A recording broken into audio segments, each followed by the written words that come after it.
What's up, Cartmasters? Nightside back with a quick sneak peek of one of the title update number 2's monsters, the Flaming Espinas. We're going to take a brief look at what the fight looks like and compare it to the regular Espinas in Sunbreak.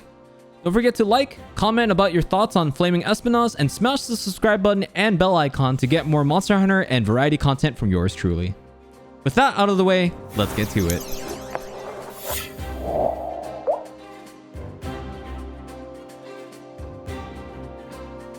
Before we begin, I'd like to say huge thanks to the EU Community Manager, Jonno, and the rest of the Capcom team for providing this footage of the Flaming Espinas.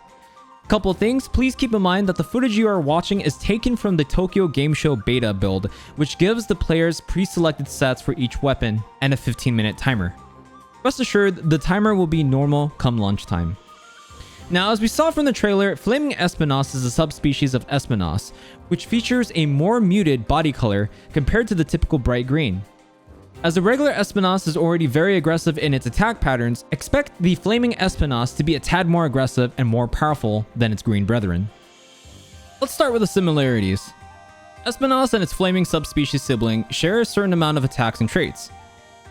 It sleeps at the start of the fight, it does the double dragon horn attack, it can also horn rush you up to 3 times. It has the same tail spin, double bites, and a shoulder check that has a small windup. These are the most obvious attacks.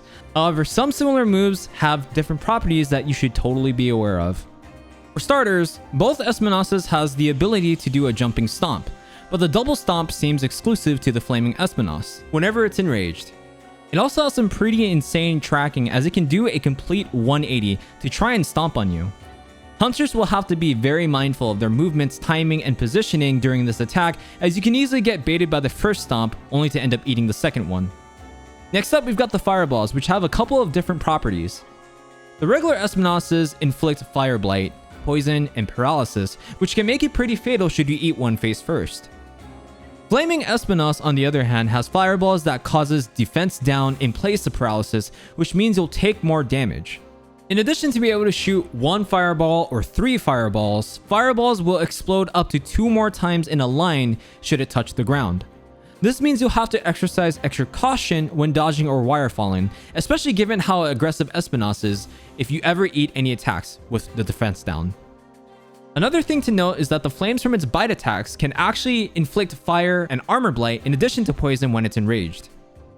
It's also important to keep in mind that the fireballs will typically linger a little wherever they explode. Should you accidentally walk into any residual fire, you will end up getting fire blighted and poisoned. Another noteworthy difference I noticed is how regular Espinas has the potential to do a tackle into a single fireball, whereas the Flaming Espinas, in addition to this, would do a horn rush into a single fireball, which will explode 2 more times if it touches the ground. This is most likely only possible when enraged. Now, the biggest key difference between Flaming Espinas and its green sibling is the addition of its Nova, which is an extremely dangerous fireball which explodes in a huge radius. This move has a couple of variations to it, such as the Espinas can do the standing still while walking towards a player before shooting the Nova, and last and quite possibly the most terrifying of the 3, shoot a stationary Nova followed by an aerial Nova.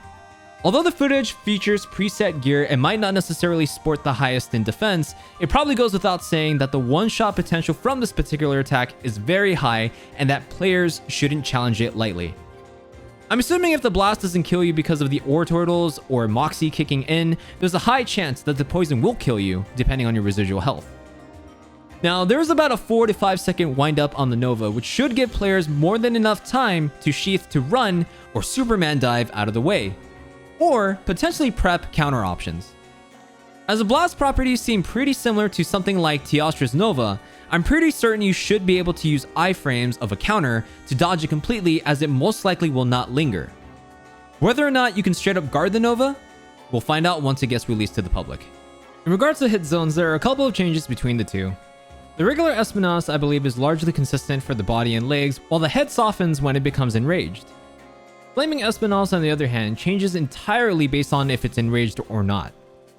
Its legs are soft while normal, while the body and head are hard. When it enrages, this flips, making the head and body soft and the legs hard. Based on what I could observe, the wings and tail should be largely consistent, with the wings being strong and the tail weak. Now I can say with confidence that this applies to cutting and blunt weapons. However, I'm not very versed when it comes to gunning, so I can't say how different ammo types will be affected, but the weak zone should probably be consistent for gunners. And that should cover everything. Flaming Espinas is definitely building upon the concept of a monster being hyper aggressive and takes it up a couple of notches. Players will surely want to bring all the recovery items, including max potions, life powders in case you're playing in multiplayer, and any antidote and defense buffing items to mitigate a majority of the blights and health loss. If I missed something or made a mistake about any observations, please feel free to let us know in the comments. Don't forget, you guys can catch me live streaming on Twitch, where I typically stream a variety of games including Apex Legends, Genshin Impact, and of course, Monster Hunter. Also, a very huge shout out to all of my cart masters and cart lords supporting me directly on Ko-fi. Thanks for your guys' contributions, I can safely focus on these videos and keep pumping out content. That's it for me, cart masters. As always, stay safe, get mad, get sad, have fun, and I'll catch you in the next one. Bye!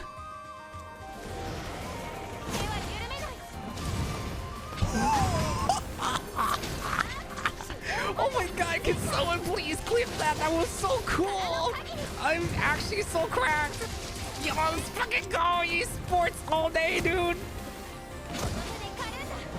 Wow!